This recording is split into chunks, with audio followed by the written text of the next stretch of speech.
As Guyana sits on the economic and political crossroads, we speak to the nation's opinion leaders and decision makers to get their views on the challenges the country faces and the path it must take to achieve national development.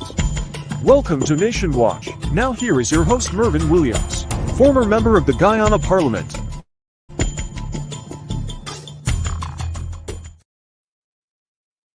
Hello and welcome to Nation Watch for Sunday, 21st April 2024. We continue week by week to inch closer and closer to that day when we will exercise our franchise at regional and general elections and rid this government, rid this country of a government that is corrupt, discriminatory, and uncaring. My name is Mervyn Williams. I'm your host, and we're going to be discussing a very important matter today. Recently in Geneva, the United Nations Permanent Forum on People of African Descent met and deliberated. Guyana was represented by two ministers of government. I don't readily remember their names, so I refer to my notes. Hamilton and Waldron. Right. Minister Waldron, the Minister Hamilton of Polari fame. Interestingly enough, after the deliberations were in a general sense over and there was the wrap-up, Minister Waldron took the opportunity not to offer concrete proposals to the forum with respect to people of African descent in Guyana and the organization that represents them. She proceeded instead to spend the allotted time broadsiding Idpada-G, the organization that brings together some 78 groups of persons of African descent in Guyana. You may recall, ladies and gentlemen, that the government of Guyana under President David Granger had put in place financial support for Idpada-G. There were that were available to the organization in the furtherance of its work pursuant to the United Nations Declaration of the Decade of People of African Descent. So Guyana offered nothing of substance to that forum. Guyana took the opportunity to beat up on its own. My guest today is Mr. Vincent Alexander, who is the head of Idpada-G. And Mr. Alexander and I will discuss not just the forum and its deliberation, but the issues generally relating to people of African descent in Guyana. Mr. Alexander, I'd like to welcome you once again to Nation Watch. Thank you very much. Now, the Durban Declaration, the UN Declaration on People of African Descent, identifies events in our history that impacted negatively on people of African descent. Recognizing that, the UN declared this decade. The intention being to find solutions to difficult circumstances, to create a roadmap that would take people of African descent to that place of comfort within themselves and within society.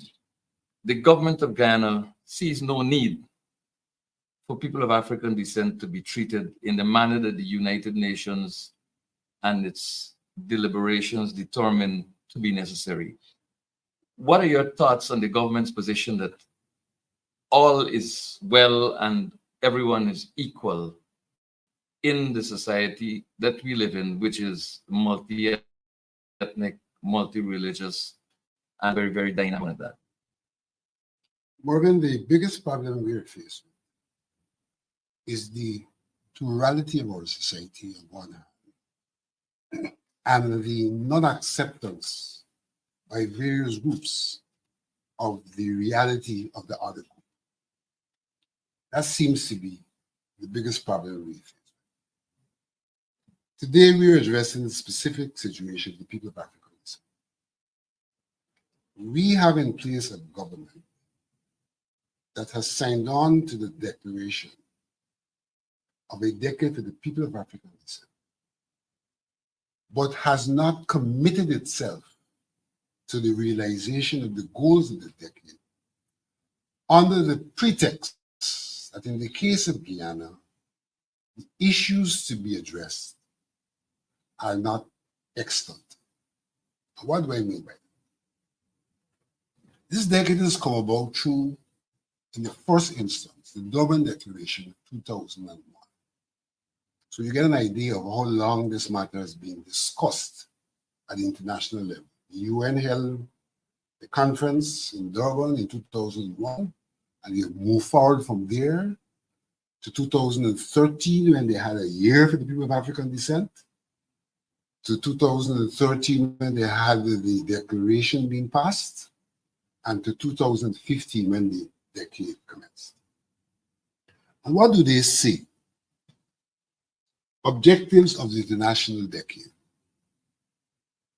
to promote a greater knowledge of and respect for the diverse heritage, culture, and contribution of the people of African descent to the development of societies. This is the UN speaking. That's one objective. There are a number, I wouldn't go through all.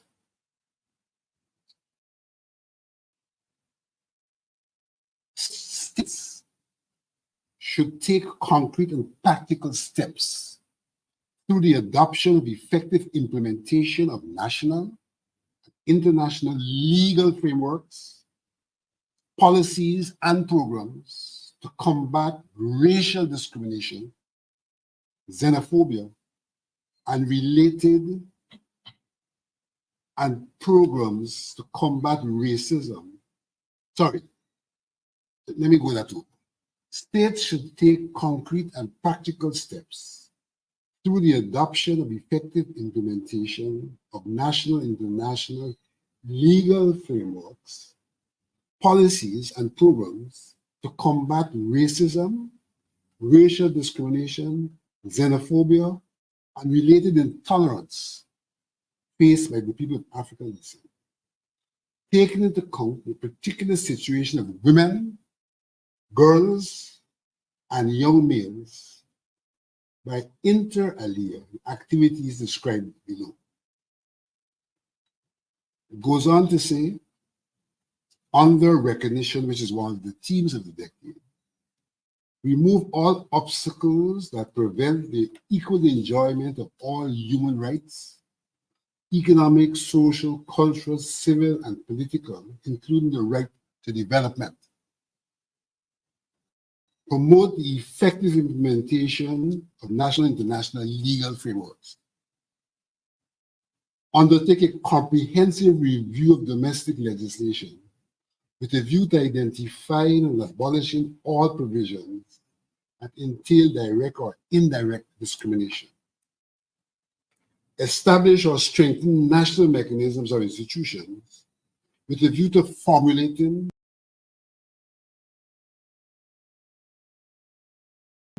monitoring, and implementing policies to combat racism, racial discrimination, xenophobia, and related intolerance, and promoting racial equality with the participation of representatives of civil society.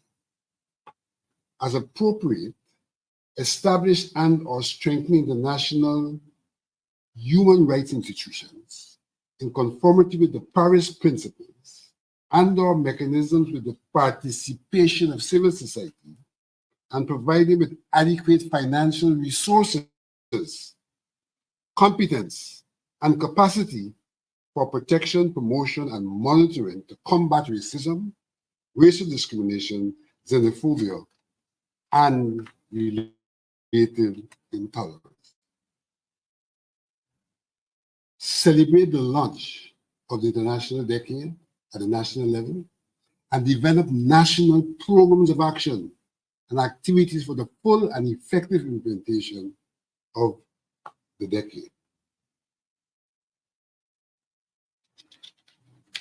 In accordance with paragraph 92 of the Durban Program of Action, states should collect, compile, analyze, disseminate, and publish reliable statistic data at the national and local level, and take all related measures necessary to assess regularly the situation of the people of African descent who are victims of racism, racial discrimination, xenophobia, and related intolerance. So these are things, and I can go on and on in terms of what the UN has said. And what I'm saying to you is that in Guyana, there hasn't been acceptance that these things need to be done. Because the government contends that, you know, in Guyana, after emancipation, all peoples have been treated equally, and therefore all that we do addresses these things across the board, and there's no need for attention to the people of African descent. And in fact, they also go on to say that some of the issues which we are trying to confront, that we are ourselves responsible for them. So, for example, in the government's response to the United Nations, they wrote something called the Overview, the road Guyana has traversed. And in that, what do they say? Post 1838, Africans in British Guyana refused wages to work on plantations in response to harsh conditions that were meted out to them by the plantation owners and the British colonizers. Notably, the wages offered in British Guyana were higher than the wages in the West Indian Islands, which resulted in 40,000 freed African persons immigrating to British Guyana. So something is wrong with us. We refuse these high wages. So where we're at now is because of faults. Then it goes on to say, freed Africans in British Guyana voluntarily chose to leave the functioning plantation and purchase abundant plantation and house lots. After centuries of bondage, freedom was essential, and owning their own land and creating communities was unique in British Guyana. No other Caribbean country experienced this birth of the village movement with land owned by Africans. But hear what they said. Freed Africans further chose to cultivate ground provision, which were used for self-sustenance. However, there was no export market for these crops. They did not cultivate commercial cash crops such as rice, although this was done during enslavement by those from West Africa. So we failed ourselves economically because we go and grow provision. We didn't go and grow rice. Although in Guyana, people of African descent after the abolition of slavery were denied license to trade. So I don't know how we're going to sell this rice when the government passed laws that only allowed at that time initially the indentured Portuguese to trade. So they're saying, you know, these people got problems and made wrong decisions. And now these wrong decisions are visiting them.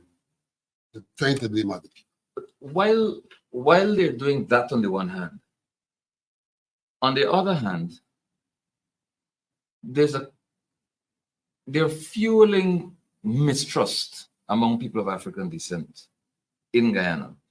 When Idpada-G was established initially, it was the recipient and manager of the subvention. It consulted with its 78 members, 68 at the time, which grew to 78. And not only the 68, our consultations were held geographically. So we went to areas and allowed the community to participate, not just the groups. Right. So now, the government of Guyana has declared to the UN Permanent Forum that they have been funding and will continue to fund directly the groups of African Guyanese inferred in that is that Idpada-G will no longer be receiving subventions. The money will go directly to these groups. So that 78 groups vying for a small amount of money, as opposed to 78 groups sitting down and strategically planning what projects they can implement for the benefit of the wide majority of persons. So this appears to me to be what the older folk will refer to as divide and conquer, a divide and conquer approach, so that there are some groups who will walk away from Idpada-G, that body that was established, and try to chummy up with Minister Waldron and Minister Hamilton, so that they can be beneficiaries of these monies. Why is this kind of wicked approach being used by the administration? Let me start off by saying this. Apart from CAFRA, I'm not even sure what the Rastafarian Council. Apart from CAFRA, who represented the Rastafarian Council, no group has walked away from Idpada-G.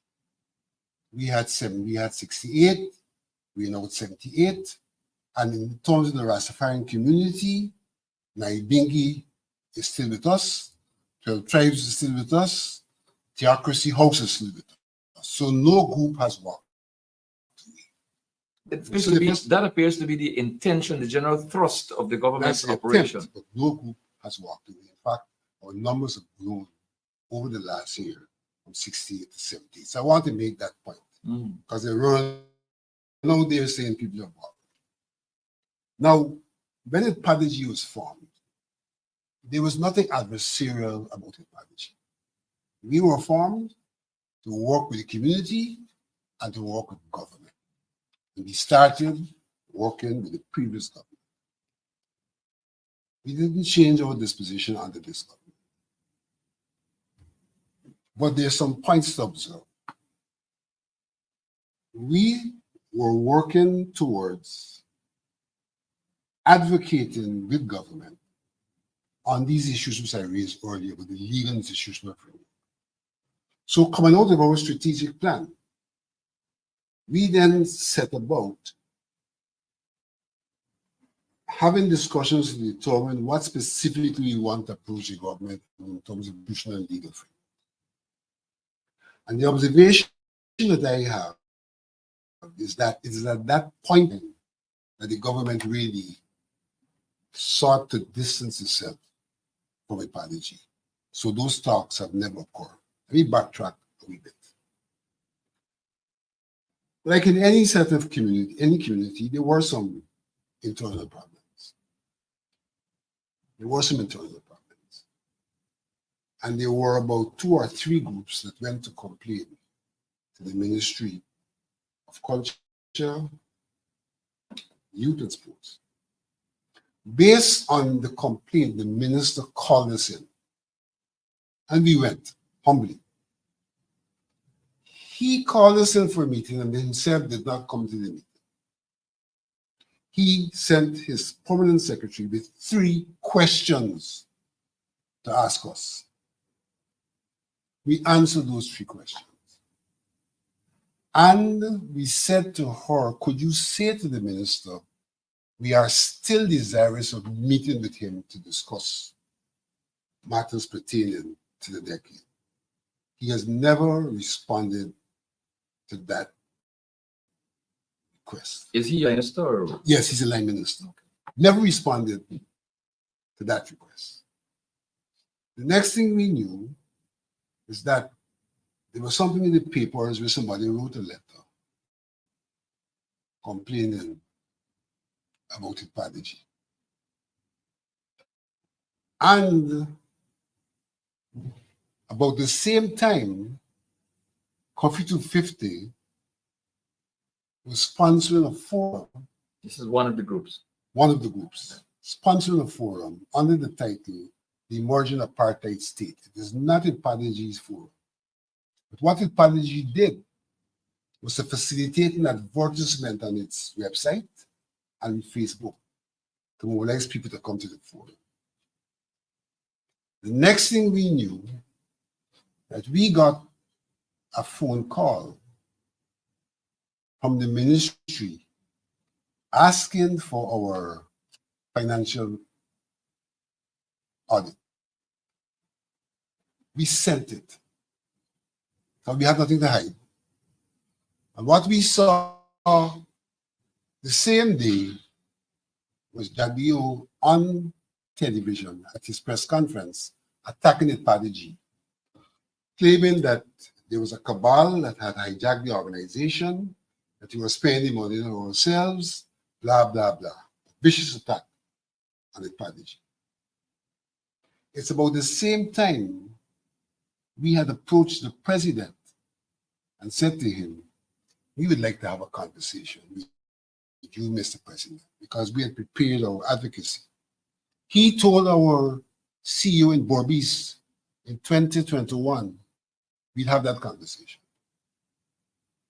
We'd have that conversation. Nothing happened. Our CEO wrote twice in that regard. No response. I met the president by coincidence with him going for his optics handshake at the Merchant Bank. And I said to him, Mr. President, we have asked to speak with you. When will that occur? He said to me, he said, Vincent, I'm going to the United States, and this nation should remember when they had to fly out to America. When I return, we'll have the conversation. He returned, and no conversation took place. Then I met him when he was swearing in Commissioner Rui. I reminded him, and there was a picture in the papers of me shaking his hand and whispering in his ears, you promised to talk. He said, you want us to talk right now? I said, Mr. President, it's not me talking, it's his organization. We can have a conversation about when. That day I met him, sat in his office, and he said some interesting things to me. He said, Vincent, I love Guyana. And I'll do everything for all Guyana. He said, let me give you an example. We've just done the road in Mocha Arcadia, Warner Boulevard. He said, you know, we're going to be building a road that's passing through. Which was not true at the time. He had declared the road. Okay. I'm not contesting that. He said, we have built another road that's passing just outside of Arcadia. He said, the consequence of that road is the value of the properties adjacent will go up. So the people will benefit from our program. That's what President Orfanati told me. The same buildings they bulldoze, he told me those people will benefit because the value of their properties will go up. And he then said to me, he says, Vincent, I'm going to Trinidad. When I return, we'll have the meeting. He went to Trinidad, returned, there was no meeting. Jagdeo attacking us. I wrote him, I said, I hope you have noticed things are not going good. And that it's important we have a conversation to try to deal with the crisis that's evolving. No response from the president. Now, obviously, by then, we are dealing with the UN. The UN established a group of experts. They had a meeting in Geneva. They invited us, we went. The government of Ghana did not go, no interest. Then the UN established a permanent forum for the people of African descent. They had their first session in Geneva. We attended, the government of Ghana did not go. We held a side event, and they sent some diplomats to hear what we could say.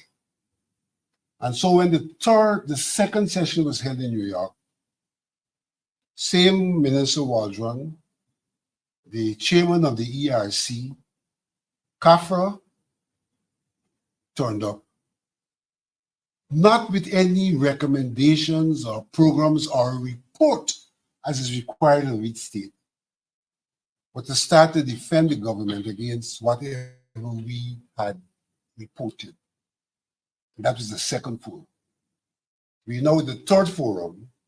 The beef up the delegation to go again in the mode where they have made no report specific to the people of African descent, no recommendations, a bland endorsement of another decade, and seeking to attack Idpada-G. Fortunately, Idpada-G is there, as we have been from the inception, to speak ourselves. I had as I said, I had the opportunity to meet the president once again when he swore in the Constitutional Reform Commissioners. And in the normal style of the president, shake hand. And when he came to me, I said to him, Mr. President, you've promised us 3 times to meet. When will we meet? President Orfanali said to me, Vincent, you are right. We will meet, I swear, on the week of fasting of Ramadan. I'll meet you next week. I'm still waiting. That's several weeks ago. That's about 3 to 4 weeks ago. I'm still waiting. But his delegation takes off to Geneva to attack Idpada-G and expects us to be quiet. And what they attempt to say is that Idpada-G is not 78 African organizations. It's a front for the PNC. So once you raise issues that they don't agree with, you become a front for the PNC. I'm attempting to say that there is this group of PNC people who have captured Idpada-G and looking after themselves. And I want to know how I'm looking after myself. Mr. Alexander, the attacks started with Mr. Jagdeo. There have been sustained attacks since then. Yes. The attacks have now found themselves in the halls of the United Nations Permanent Forum. Your organization, you were directly and personally under attack as well in the course of all of this, this situation. A matter of this in the court. Yes, you have been named. So the allegations range from financial management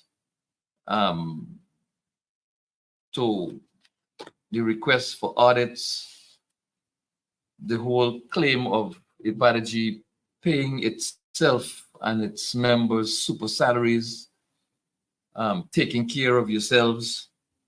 Now, with all of these allegations backed up here, you're moving into a recommended and endorsed second decade of people of African descent.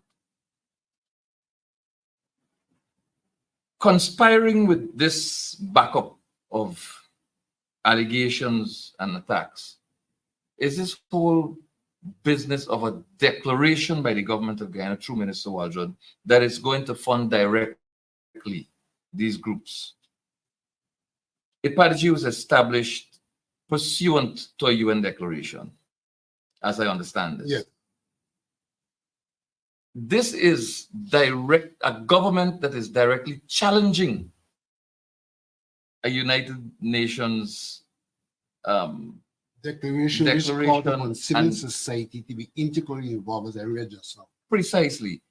How do these 3 things, the sustained attacks, the whole question of the endorsement, and the government broadsiding literally the United Nations declaration, how are these things going to impact the second decade? All right, let me respond this way. Right. First of all, to see that the government has been blatant in their lies about the status of Idpada-G. No member of Idpada-G's coordinating council or board is in receipt of any stipend from Idpada-G. So it's a blatant lie to suggest we spend money on ourselves. Secondly, Idpada-G employed professional staff and they're paid. The government is on record previously of saying that 40% of the money on the staff. Waldron is now on record in the UN saying we spend 80% on the staff. Well, I don't know what 80% we can spend on the staff. We've gotten no percent since September of No cent. No cent from September 2022. But we are still working. And according to a mouthpiece of the government, he said we're squatting in Heights building. Well, they could regularize the squatting if they wish to. 0%, but we're still working. The second point I want to make is that they sent a special investigative unit of the Ministry of Finance. And here they wrote us on the March 21, 2022. Investigation into receipt and disbursement of funds. And this is specific to the subvention. Yes. Right. With reference to the subject, the Central Internal Audit Unit has conducted an investigation into receipt and funds of Idpada-G. In fact, the one I'm reading here is a report. It is the investigation, Central Internal Audit Unit they sent upon us.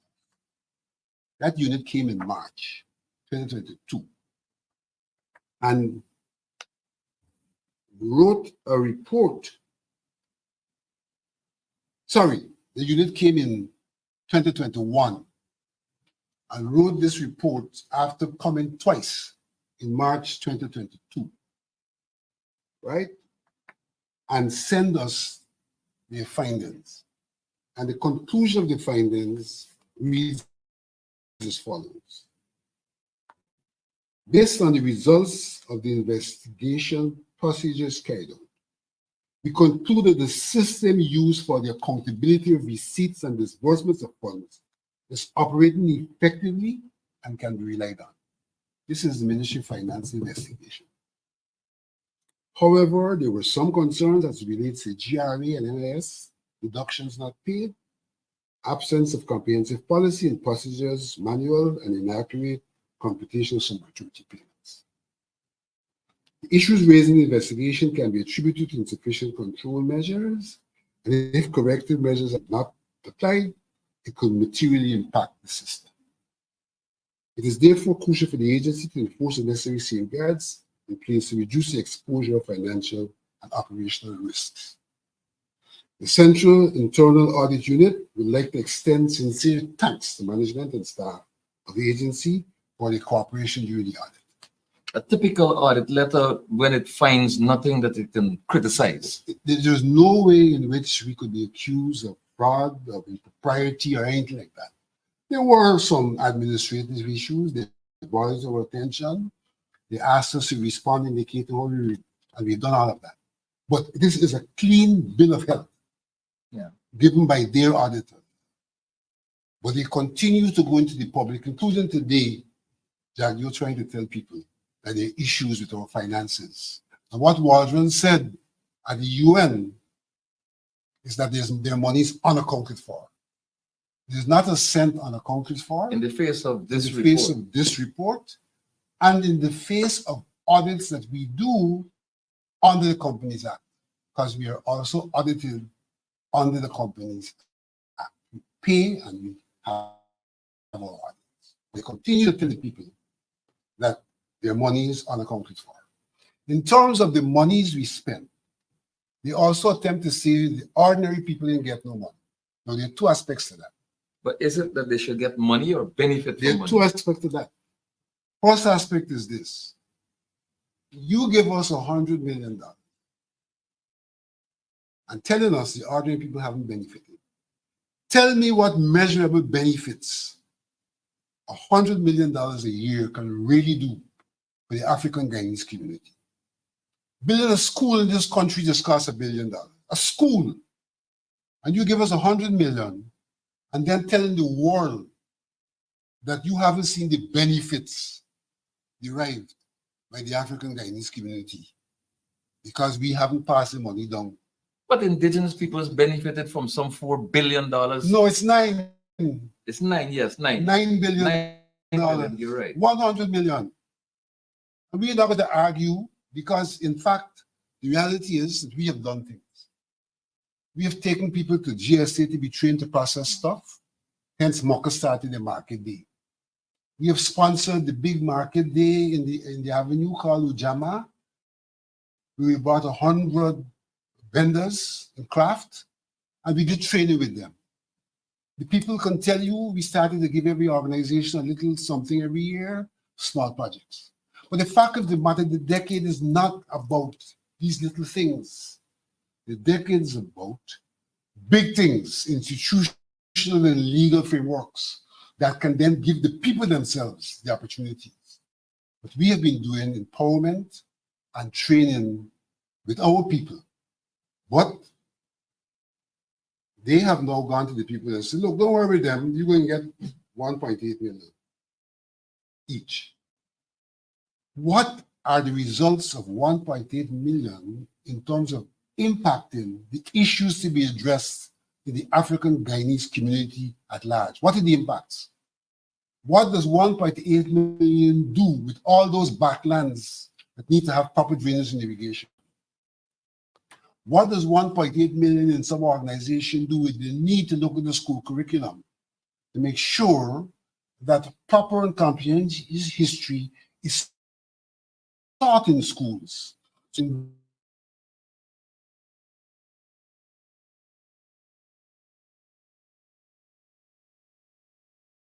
Question.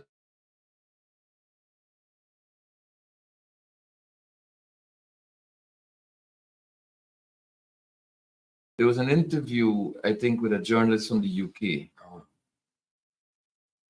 And there was a presentation he made at another forum where at the forum, he spoke of reparative justice. Right. In the interview, he spoke of reparations and a measure of reparations for African Guyanese in particular, and the Africans of the Caribbean region in general. I find it hypocritical that a head of state can speak as glibly as he did on the question of reparation and reparative justice, when in fact, here at home, what is being practiced, and let's not go to employment and contract award discrimination and all of that. Let's talk specifically about Idpada-G and how it's being treated.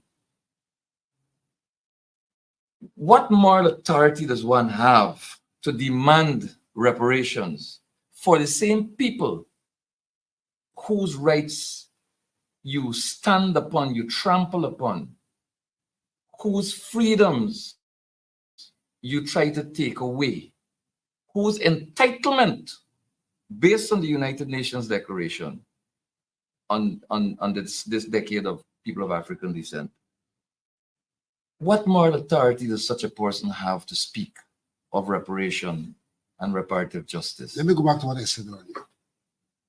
What I said earlier is the government's posture is that there are no issues post-emancipation with the people of African descent.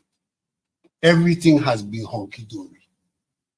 All Guyanese are in the same pocket, benefiting in the same way, and people of African descent don't need special attention. That is the government's disposition to the mandate of the decade. Yes, we agree internationally there should be this mandate, but in the case of Guyana, we don't have those problems. What Ali has glibly and skillfully also done is, as you said, to speak about reparations. But the reparation that Ali speaks about is about getting money from England To put in the treasury. Dutch. He wants to put in the treasury. Yes. But it's not about how we address the issues that continue to affect us post-emancipation. So there is no real commitment to the mandate of the decade. But by speaking about reparations and the role the African enslaved played, presents himself as being of having interest and recognizing the people of African descent. But that interest and recognition is restricted to a pre-emancipation period And the post-emancipation period, which is what essentially the decade speaks to, their position is that there are no problems.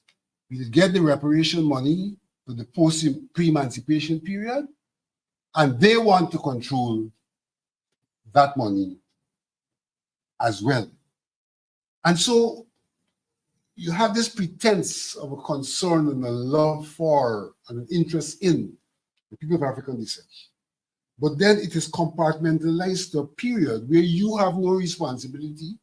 All you got to do is be involved in some rhetoric, link up with CARICOM to go and ask the British for money and the Dutch for money.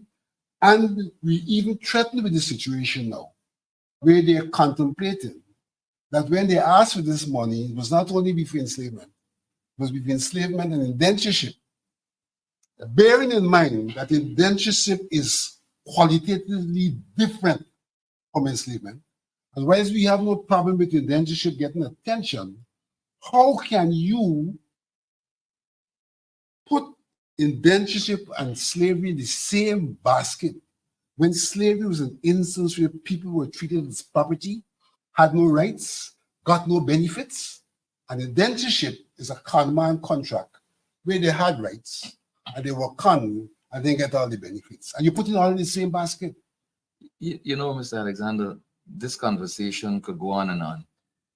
Look, I believe that President Ali's utterances with respect to reparations is limited to the money that can be obtained on the backs of the African Guyanese.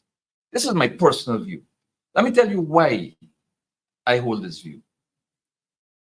When the carbon credit sales were done by this administration, the People's Progressive Party, current administration, they didn't consult with indigenous peoples. The indigenous peoples were the ones who preserved the forest, as you identified.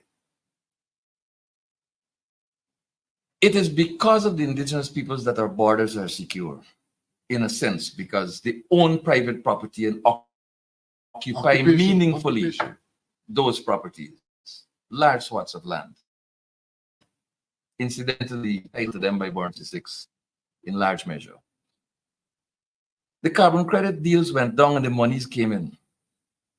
The owners of the forest were told that they are entitled to 15%, and the PPP take the remaining funds and will treat with it as they see fit. You know? And in the same way, in fact, they went beyond that. They established parallel finance committees in the villages outside of the legislatively prescribed village councils. They stacked those committees with their supporters, their sympathizers. And already massive corruption reports are coming out, allegations of lack of accountability for tens of millions of dollars in villages. But what does the government do? Nothing. You see how Idpada-G had been audited over and over again and brought into focus? Go to Monkey Mountain. Tens of millions of dollars are allegedly not being accounted for.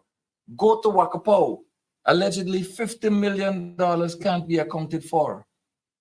And the chairman of that village council, the Tushao, is the government's nominee to sit on the Indigenous Peoples Commission. So it appears to me as though there are different sets of rules for one set of people and a different set of rules for another set of people. Now,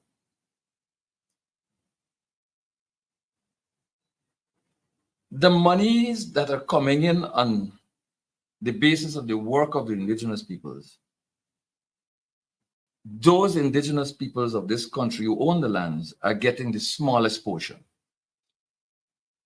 If reparations were to be paid, it is likely to be treated in the same way where the structure, Idpada-G, for example, will be bypassed, and those other little groups, those 78 other smaller groups, will get pittances in the same way as the Amerindian villages are getting pittances from the carbon credit sales. While if these people stay in government, they are going to splurge on the monies that come into the coffers of this country on the backs of the ancestors of the current African Guyanese population. How fair can that be? That can be fair. And it is, President Ali has, in a sense, in some of his presentations and discussions, essayed the fact that this money should come to the state. That is Nonsense. that is not the disposition of the people of African descent.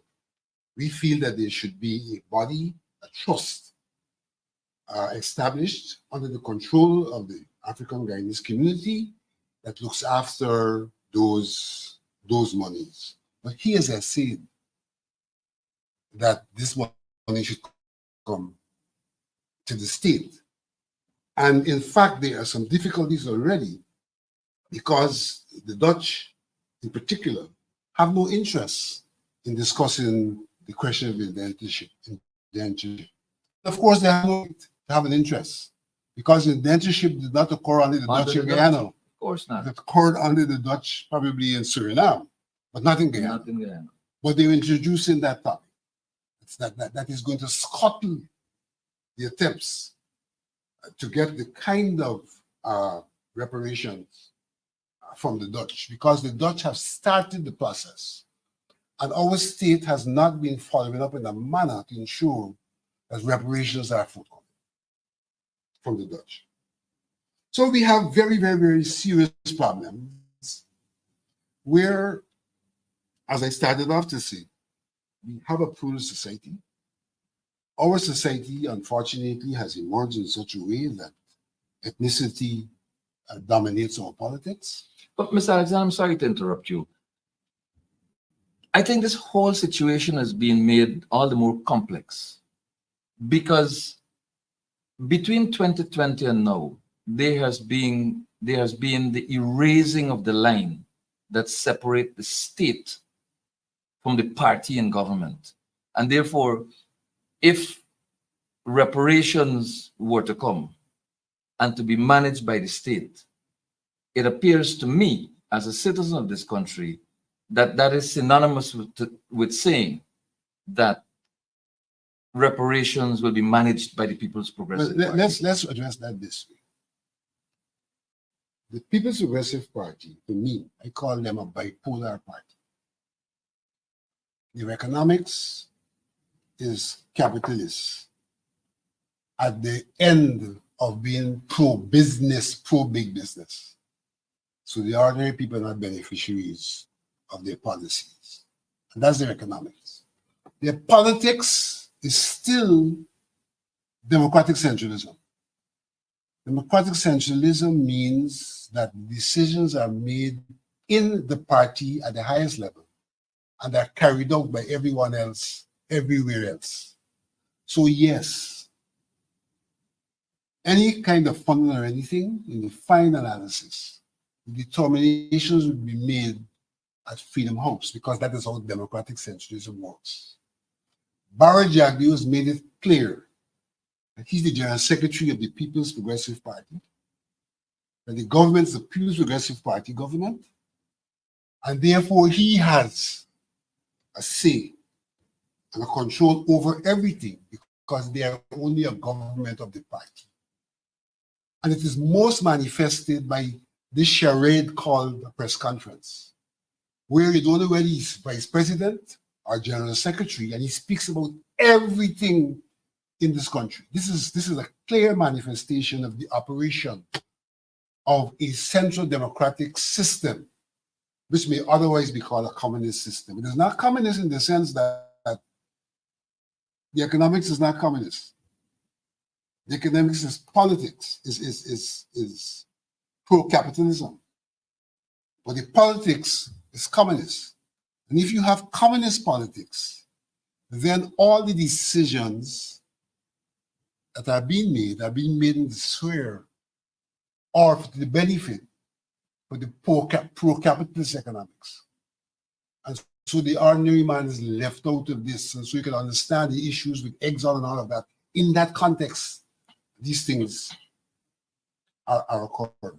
But you know, it is instructive that Dr. Chedi Jagan was General Secretary of the People's Progressive Party And I do not recall him behaving in the manner in which this chap behaves. Donald Ramotar was General Secretary of the People's Progressive Party. And I do not recall him attempting to dominate government as General Secretary. Mustafa, the current Minister of Agriculture, was General Secretary of the People's Progressive Party under Ramotar's presidency or during Ramotar's presidency. I do not recall Mr. Mustafa even attempting to step up anywhere close to the manner in which Jagdeo behaves. Jagdeo is obviously someone who is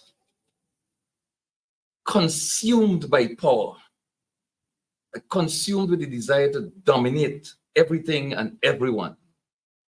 Something is fundamentally wrong with the way the People's Progressive Party allows that kind of behavior among its ranks. Let me respond to that this way. In some regards, the communist and democratic centralist culture facilitates that behavior. But it does not facilitate that behavior in the back of pro-capitalist economics. It facilitates that behavior in the back of socialist economics. Jagdeo, unlike Jagan, and I dare say unlike Ramotar, is the one who is pro-capitalist and the one who is suffering from bipolarity. His politics is controlled total, which is communist. And his economics is pro-capitalist. But his politics makes the control favorable to pro-capitalism. And so that's the difficulty that we face with. And I want to go a little further. I have on previous occasions said that it's getting as bad as fascism. Why do I say that? Fascism speaks about power being centralized in a person. And what we are seeing in Ghana, notwithstanding all the Ethnic Relations Commission and Women Gender Commission, all of that, we see power being centralized in a person. And so we are creeping up into a fascist state, with Jagdeo being the ultimate controller of everything, which is what defines fascism. And we've got to wake up and smell the roses, because that is what is occurring in this country. We live in a country where if you want something done, they got a mantra now, call BJ. If you don't call BJ, it can't happen. And what is happening is a lot of people, in terms of their own survival, ain't got time to fight the politics. They got time to call BJ. So you can see a lot of all kinds of faces turning up and praising the government. But essentially what they're doing is getting to the call BJ camp, where they can get a little handout, a little freck, and a contract, like the contract that was given out for the this contract to critic. Like that kind of contract is a call BJ contract. Because one must ask the question, in the context of what's happening, how is it possible that the Procurement Commission could identify all of those faults and then say that nobody's accountable? It can't be changed, it can't be remedied. Even if it can be changed and remedied, in terms of the award of the contract, is no one accountable for all of those omissions? And it shows you the operation in this country. When you ask Jagdeo about the operations, he says we have these laws, they have this process, but this tender award exposes what happens in the process. That's what it exposes. And therefore, this decoration of processes and awards and all of that, if you see beyond it, you can see where the system is corrupted. And undoubtedly, there are persons in the process who facilitated, more than likely on the instructions, the award of that track. And that is where our big problem is in terms of the economic life of this country. One person seems to be giving directions as to what should happen and who should get what. And there's fear. And there are those who are fearful that unless they kowtow to the one person, they'll be left out. Well, some great mind once said that nothing is more despicable than respect based on fear. Ms. Alexander, let me repeat that. Nothing is more despicable than respect based on fear. In 2 minutes, your closing thoughts with respect to Idpada-G, the decade, the extended decade, and your relationships with the government. Jaglio took time off today to question the credibility of Idpada-G. He went back to some skirmish in 2018 to bring that forward in an attempt to discredit Idpada-G. The government of Guyana cannot discredit Idpada-G. Idpada-G is an organization that brings together the widest community of the people of African descent. And the challenge we have as an organization is for our people to be relieved of the fear that Jaglio reigns, and for us to act united and collectively. We are not in an adversarial situation by nature with the government. We are not an extension of the political opposition. But undoubtedly, if the decade has been localized in terms of how we see things are required in the decade, and the government does not have an appreciation of that, then it has led to what may be considered an adversarial relationship. And the Lord knows where that will go. But as it goes, there are two fronts, the local front and the international front. And in a word, on the international front, do you foresee Idpada-G being able to access direct funding from the United Nations? One of the things that we have advocated for, and most of the 1,000 persons who attended the third session of the Permanent Forum for the People of African Descent in Geneva, have advocated for the national community to provide funding. And as you've seen in the documents I read, the UN itself started off by saying, whatever happens, civil society should be involved. But even as civil society is involved, the state has an obligation, because whenever you talk about institutional change and legal framework, at the end of the day, that has to happen at the level of the government and the parliament. But it has to happen with the participation of the people. And so what we have to struggle for is the people's participation, even as we are resourced to do things for the people. Last words here on Nation Watch for today's 21st April 2024. My guest, Mr. Vincent Alexander, I'd like to thank you very much for sharing your time with us and for clarifying these very, very important issues that impact a large section of Guyana's population. Ladies and gentlemen, thank you very much for joining us and staying with us the course of the program. Until next week, God bless.